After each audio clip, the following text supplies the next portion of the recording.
voyage au Proche-Orient et en particulier en Israël était pour le pape Benoît XVI l'étape la plus sensible, la plus politique aussi. Les journalistes qui l'accompagnaient guettaient le moindre de ses propos et le moindre de ses faux pas.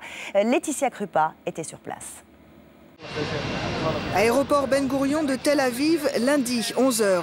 L'avion du pape en provenance de Jordanie vient d'atterrir en Israël. Sur le tarmac, une centaine de journalistes venus du monde entier sont dans les starting blocks. Tous s'apprêtent à vivre un moment historique. Le pape doit se rendre aujourd'hui au mémorial de la Shoah. Ilan Goren, reporter pour la chaîne israélienne Channel 10, est sur place. Et dans ses commentaires, la tension est déjà palpable. Le pape va être reçu avec tous les honneurs qui lui sont dus. Les responsables israéliens vont sortir le grand jeu, mais cela ne suffira certainement pas à réchauffer l'ambiance. Le pape arrive dans un contexte particulièrement tendu. Tension partagée par les journalistes allemands. La dimension politique va être fondamentale dans cette visite. Et bien que Benoît XVI, dès son premier discours, honore la mémoire des 6 millions de juifs victimes du nazisme, Ilan Goren nous révèle que pour les Israéliens, tout l'enjeu de la visite de Benoît XVI est là. Ce pape, allemand, au passé contesté, va se rendre au musée de la Shoah de Yad Vashem. On a encore en tête l'affaire de l'évêque Williamson. Ces derniers jours, beaucoup de gens m'ont demandé « Est-ce que le pape va parler allemand à Yad Vashem ?» Ça montre bien toute la charge émotionnelle très lourde qui accompagne cette visite. Cette visite s'inscrit aussi dans un contexte politique particulièrement tendu, 5 mois après l'offensive israélienne dans la bande de Gaza. Les services de sécurité sont en alerte maximale. Les journalistes sont soumis à des batteries de contrôle interminables, comme par exemple lorsque nous avons voulu accéder à la tribune de la presse à l'aéroport. Vous savez, j'ai couvert la visite de l'ex-président américain, mais le dispositif de sécurité d'aujourd'hui dépasse tout ce que j'ai connu. On parle de 80 000 personnes mobilisées. À mon avis, on a atteint un niveau de folie. Juste à côté de nous d'ailleurs, le Premier ministre israélien Benjamin Netanyahou et le président Shimon Peres repartent sous haute escorte. Le pape, lui, est transporté en hélicoptère. Les Israéliens l'ont surnommé l'Héli papal.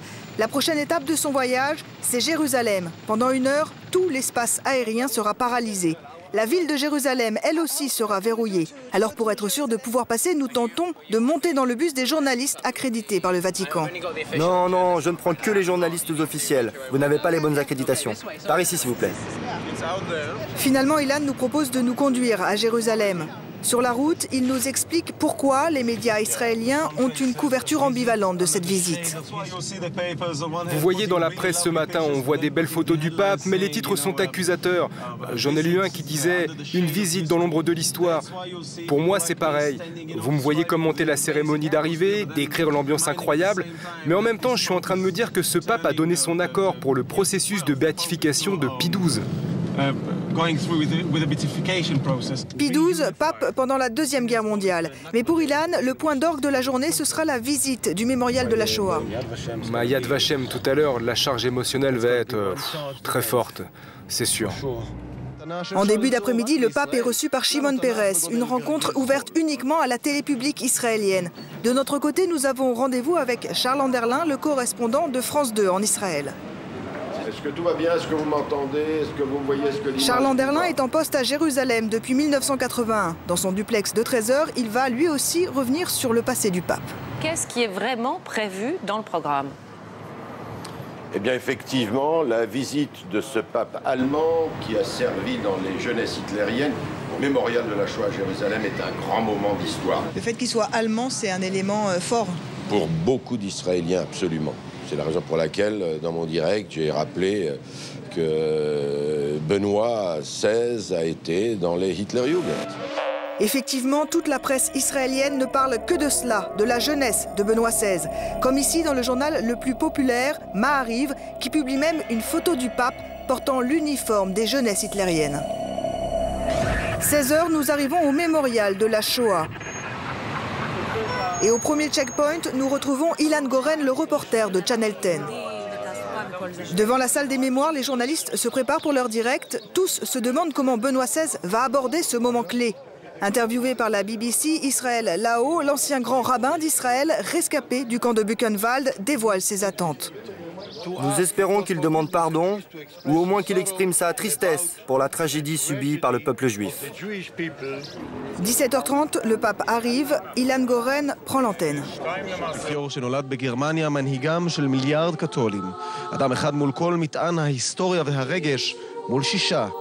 Devant les 6 survivants de la Shoah, le pape va se recueillir et exprimer sa compassion, mais ne fera aucune excuse. Alors que Benoît XVI repart, Ilan nous livre ses premières impressions en demi-teinte.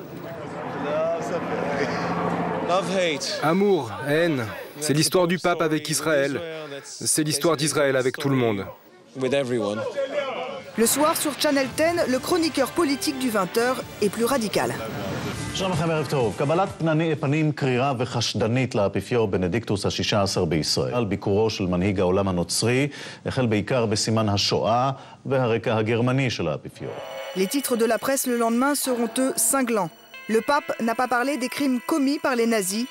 Il n'a jamais demandé pardon, aucune excuse. Finalement, les médias israéliens n'auront retenu que l'absence d'excuses à Yad Vashem et oublié la condamnation de l'antisémitisme faite par Benoît XVI le matin même.